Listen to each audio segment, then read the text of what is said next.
بص يا سيدي، الحرب الباردة هي حرب الهيمنة وفرض القوة بين أمريكا والاتحاد السوفيتي. حرب قعدت لها بتاع 50 سنة، فمش هنعرف نحكي كل حاجة فيها مرة واحدة، وكل اللي هنعمله إننا هنسلط الضوء على أهم الأحداث فيها. قبل وبعد الحرب العالمية التانية، أمريكا وروسيا كانوا بيقلبوا نور لباقي الدول العظمى، خصوصا إنجلترا. وسع للي جاي من ورا. تنتهي الحرب العالمية التانية وتبقى أمريكا وروسيا القوى العظمى في الكوكب كله. أمريكا تبنت النظام الرأسمالي، يعني معاك فلوس على الناس تدوس، وده كان احتكار المال والمكانة على المستوى الدولي. نظام مناسب لأصحاب المال والمصالح، وكمان الحكومات والأفراد. أما روسيا تبنت النظام الشيوعي الاشتراكي، يعني يا نعيش عيشة فل يا نموت احنا الكل. والدولة هنا كانت محتكرة كل حاجة وكل حاجة بتاعتها، والنظام ده كان بيمثل الغلابة المعدمين بتوع الصوت العالي. طيب ايه اللي عملوه علشان كل دولة توصل للهدف بتاعها؟ سنة 1947 ستالين رئيس الاتحاد السوفيتي يؤسس مكتب كونفورم، وده كان مكتب عامله في دولة يوغوسلافيا، وكان مهمته ينسق بين كل الأحزاب الشيوعية اللي موجودة في كل أنحاء العالم. أي ثورة أو انقلاب على أساس شيوعي المكتب ده كان بيدعمه. فلوس وخطط ومعلومات من المخابرات الروسية، واللي كانوا مجندين عملاء بقوا رؤساء دول بعد كده.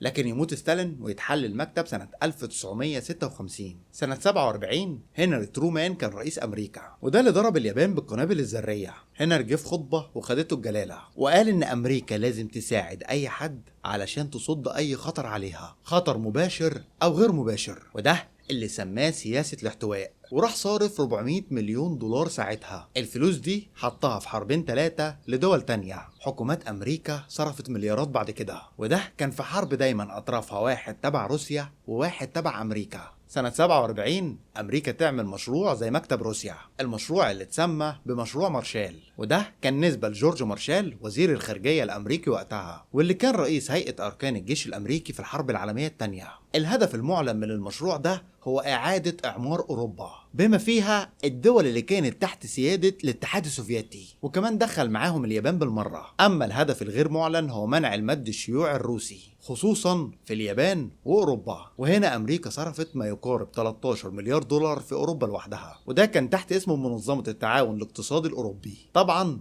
روسيا ما تسكتش على الكلام ده وتعمل خطة مولوتوف سنة 1947، وده كان وزير الخارجية الروسي وقتها. الخطة كانت زي مشروع مارشال الأمريكي، بس كانت من روسيا للدول اللي كانت عايزة تنتهج المنهج الاشتراكي، واتعمل مجلس التعاون الاقتصادي الاشتراكي. طيب ايه هي النتائج اللي حصلت عن التحركات دي؟ أمريكا فازت في الحرب الأهلية اليونانية، وكمان دعمت الحكومة الإيطالية الجديدة، وأعادت إعمار أوروبا صناعيا وتجاريا. ده غير ان الدولار بقى رقم 1 في العالم كله، وبقى اعلى من الجنيه الاسترليني والمارك الالماني. روسيا برضو قدرت انها تقوي الروابط مع الدول اللي كانت تحت سيطرتها. سنة 1947 ألمانيا تتقسم بعد الحرب العالمية التانية، كل بلد تاخد لها حتة. الشرق كان لروسيا، أما الجنوب كان لأمريكا، والجنوب الغربي كان لفرنسا، والشمال الغربي راح لإنجلترا. ستالين ما كانش مؤيد لفكرة إعادة إعمار ألمانيا، مع إنه هو اللي عرض الموضوع ده على ترومان، وترومان رحب بيه. لكن ستالين رجع في كلامه وخاف إن ألمانيا تقف على رجليها مرة تانية.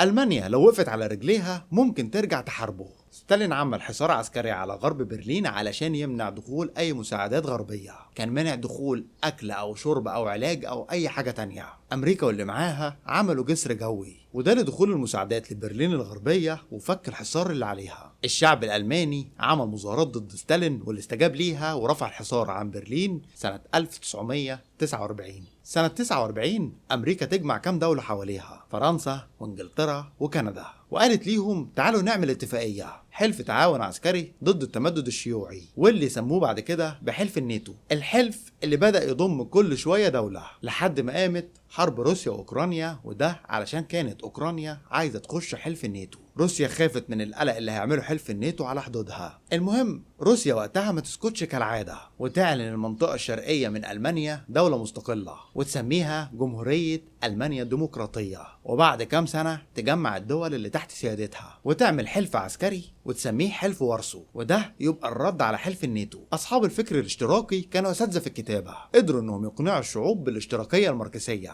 حربهم الفكرية تأثيرها كان قوي لأنهم كانوا بيكلموا الفقراء بشكل مباشر، ودول كانوا قوام الشعوب بعد الحرب العالمية التانية، وقدروا إن هم يزرعوا جواسيس في كل حتة ويجيبوا المعلومة من الهواء الطاير. أما المعسكر الأمريكي قدرته على الأشخاص والشعوب كانت محدودة، لكن تأثير المعسكر الأمريكي على الحكومات كان قوي، وده بسبب الدعم المادي. طبعا أمريكا خسرت الحرب الفكرية قصاد روسيا. سنة 1949 أمريكا تعمل إذاعة أوروبا الحرة، واللي كانت لشعوب الاتحاد السوفيتي. اشتغلت المخابرات الأمريكية المركزية على الإذاعة دي، وقدرت تحجم المد الاشتراكي في دول كتيرة. وسنة 49 أمريكا كانت بتدعم الحزب الصيني الحاكم، وأول ما أقول لك بتدعمه يعني الحزب ده كان رأس مالي. أما الروس فكانوا بيدعموا الحزب الشيوعي الاشتراكي الصيني. الاتنين داخليا كانوا بيضربوا في بعض بقالهم كام سنة، لحد ما الرئيس الصيني اتبهدل في الحرب اليابانية وعمل له كام غلطة، ودي كانت الفرصة للحزب الاشتراكي وروسيا. ماو تسي تونج كان بيعتبر لينين وستالين مثله الأعلى، وحط حجر الأساس للصين الاشتراكية اللي كلنا عارفينها دلوقتي. طبعا أمريكا ما تسكتش على اللي حصل ده،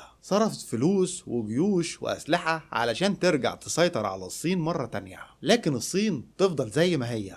أمريكا عملت تحالفات مع الدول المحيطة بالصين زي اليابان واستراليا وتايلاندا، وكمان دعمت انفصال تايوان عن الدولة الصينية، وعملت قواعد عسكرية علشان تمنع التمدد الاشتراكي الصيني. وسنة 1950 هننقل الصراع لحتة تانية، الحرب الأهلية الكورية. كيم إل سونج يبقى جد الواد كلبز رئيس كوريا الشمالية الحالي. كيم دخل على كوريا الجنوبية بدعم كامل من ستالين وروسيا. أمريكا وحزب الناتو وقفوا له ورجعوه بلده، وجابوا واحد يحكم كوريا الجنوبية واللي كان اسمه آي سونج مان، وفضل يحكم كوريا الجنوبية لحد ما سقط نظامه سنة 1960 لأنه كان دكتاتور وسياسته كانت عقيمة. بس كيم إل سونج مؤسس كوريا الشمالية كان بيلعب في حتة تانية. كيم إل سونج اتبنى عبادة رئيس الدولة. كوريا الشمالية دولة ملحدة بالكامل، وجه ابنه ومن بعده حفيده على نفس الشكل واللون والريحة. يموت ستالين ويمشي ترومان من حكم أمريكا. خروتشوف يمسك روسيا، وده بعد ما يتعدم الراجل اللي جه مسك روسيا بعد ستالين. وايزنهاور يمسك امريكا، والاتنين كانوا مجانين بالنووي. خروتشوف عمل مؤتمر في موسكو وقال هدفن امريكا واللي معاها. بعدها بكام سنه ضرب قنبله القيصر في شمال روسيا، ودي كانت اكبر تجربه لقنبله هيدروجينيه ذريه رعبت العالم. دي كانت اقوى 3000 مره من القنابل اللي اترمت على اليابان. ايزنهاور ما كدبش خبر،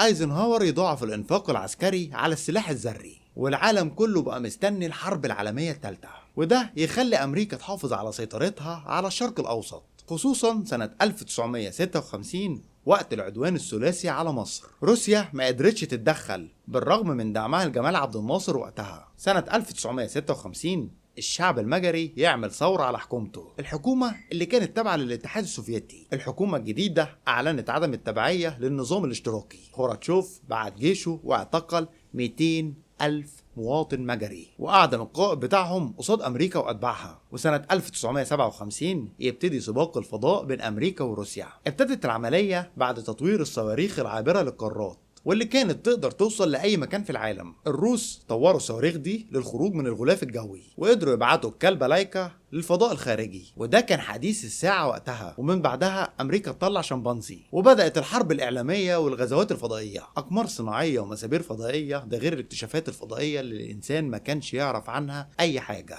لحد ما أمريكا طلعت نيل أرمسترونج للفضاء، واللي كان أول إنسان رجليه تتحط على القمر سنة 1967. سنة 1975 يتم التعاون بين روسيا وأمريكا في المجال الفضائي. المشروع اللي اتسمى أبولو سبوز هتتلاحم مركبتين في مركبة واحدة، مركبة أمريكية ومركبة روسية، وبعد انهيار الاتحاد السوفيتي تكمل أمريكا بوكالة ناسا. هنا في حاجة غريبة شوية، طول الحرب الباردة بين البلدين كانوا ماشيين خلف خلاف، اللي يقول يمين التاني يقول شمال، ما كانش في اتفاق على أي حاجة، بس الاتنين اتفقوا على إن الأرض كروية. الخمسينات والستينات عصر سخونة الحرب الباردة. سنة 1959 يظهر أشخاص جدد يولعوا الحرب الباردة، فيدل كاسترو وصاحبه جيفارا. الاتنين كانوا مؤمنين بالاشتراكية الماركسية، وعملوا ثورة على باتيستا رئيس كوبا واللي كان مدعوم من الحكومة الأمريكية. الاتنين يطيروا باتيستا وكاسترو يحكم كوبا.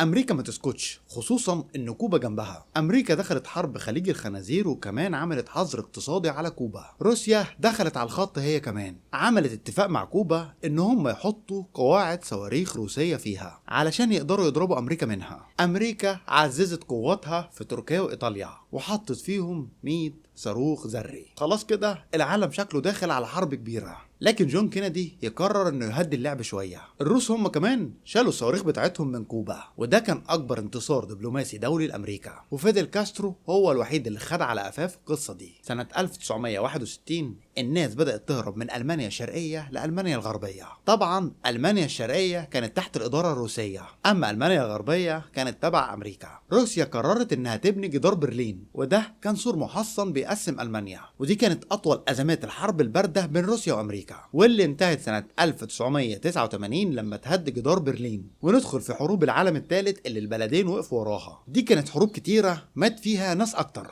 حروب كانت معظمها بالوكاله. هحكي لكم عن كام حرب على السريع كده. حرب فيتنام انا عامل حلقه مفصله عنها، دي كانت بين فيتنام الشماليه واللي كانت تبع روسيا، وفيتنام الجنوبيه اللي كانت تبع امريكا. الحرب بدات سنه 1957 وانتهت سنة 1973. مات فيها بتاع 2 مليون بني آدم، 50,000 جندي أمريكي و20,000 جندي صيني. والغريب ان روسيا خسرت 16 جندي اول عن اخر، لان الصين وفيتنام كانوا بيحاربوا عنها بالوكالة. تنتهي الحرب بفوز فيتنام الشمالية وتتهزم امريكا واللي معاها، ونروح للحرب بين اندونيسيا وماليزيا، ودي كانت ما بين سنة 1962 لحد سنة 1966. اندونيسيا كانت مدعومة من روسيا، اما ماليزيا كانت مدعومة من امريكا. مات في الحرب دي نص مليون بني ادم، وانتهت في الاخر بانسحاب اندونيسيا. ونروح لحرب اكتوبر سنة 1973. هنا دعم التسليح المصري كان من روسيا، واللي اتدخل فيه الرئيس الجزائري هواري بومدين، واللي راح جاب الأسلحة بنفسه من روسيا. وطبعا أمريكا عملت جسر جوي للكيان الصهيوني. الحرب اللي مات فيها 8000 شهيد مصري، وقتل فيها 10,000 إسرائيلي، واللي انتهت بعد كده بمعاهدة كامب ديفيد برعاية أمريكا، واللي تسترجع بها مصر أرض سيناء. سنة 1977 كانت حرب أوجادين، ودي كانت بين الصومال مدعومة من أمريكا وأثيوبيا اللي كانت مدعومة من روسيا وكوبا، ومات في الحرب دي 12,000 جندي. ونروح للحرب الأهلية الأنجولية. الحرب اللي بدأت سنة 1974 وانتهت سنة 2002. طرف الحرب دي الجيش الأنجولي اللي كان تابع لروسيا والصين وكوبا، والطرف الثاني الحزب الديمقراطي المعارض اللي كان تابع لأمريكا. الحرب اللي مات فيها 15,000 بني آدم وانتهت بسيطرة الجيش الأنجولي. ونروح للحرب الروسية الأفغانية. الحرب اللي ابتدت سنة 1979 وانتهت سنة 1989. الجيش الروسي دخل أفغانستان علشان يدعم الحكومة الأفغانية، علشان كانت في حرب ضد قوات الجهاد الأفغاني، واللي كانت مدعومة من أمريكا. والله زي ما انت سمعت كده، أمريكا كانت بتدعم الحركات الجهادية الإسلامية ضد الجيش الروسي، وخلت السادات والسعودية يفتحوا باب الجهاد للحركات الإسلامية. استمرت الحرب دي 10 سنين اتبهدل فيها الجيش الروسي، اتقتل بتاع 30,000 جندي روسي. وتنتهي الحرب بانسحاب روسيا، ويسيطر المجاهدين الأفغان على حكم أفغانستان، وبعدها ينهار الاتحاد السوفيتي. أنا عامل حلقة عن الاتحاد السوفيتي، ادخل اتفرج عليها. يلا انا مش حرمك من حاجه. اتصرفت مليارات في الحرب البارده بين روسيا وامريكا، زي حرب النجوم بتاعه حمايه الفضاء الامريكي، واللي اتصرف فيها 26 مليار دولار سنه 1983. ده غير مشروع مارشال واللي خلى اوروبا تبع لامريكا. ومفيش اي حرب هتدخلها امريكا الا لما يكون معاها دول اوروبا. ومع اواخر الثمانينات بدات الفلوس هي اللي تتكلم، اللي معاه قرش يساوي قرش، وبقى في دول كتير مش لاقيه تاكل بمعنى الكلمه، دول مستنيه المعونه من الدول الغنيه، واللي كانت امريكا في المقدمه. فالكلام عن الاشتراكيه ما بقاش ياكل عيش في العالم، اتبدلت قاعده النضال من اجل الحريه، وبقت القاعده السائده قاعده ابجني تجدني. هنا جورباتشوف قال ما بدهاش، وقال لامريكا تعالي نعمل مبادره، وسماها مبادرة بيروستريكا. روسيا في المبادرة دي اعترفت بالهيمنة الأمريكية، وتنتهي الحرب الباردة سنة 1991 بانهيار الاتحاد السوفيتي، وتفضل أمريكا المسيطرة على العالم لحد دلوقتي، مع محاولات كل فين وفين من الصين وروسيا. ولحد هنا خلصت حلقتنا. لو عجبتك الحلقة ما تنساش تعمل شير ولايك وسبسكرايب للقناة، وتفعل جرس التنبيهات علشان يوصلك كل جديد. كان معاكم أحمد عوض، واستنوني الحلقة الجاية. سلام.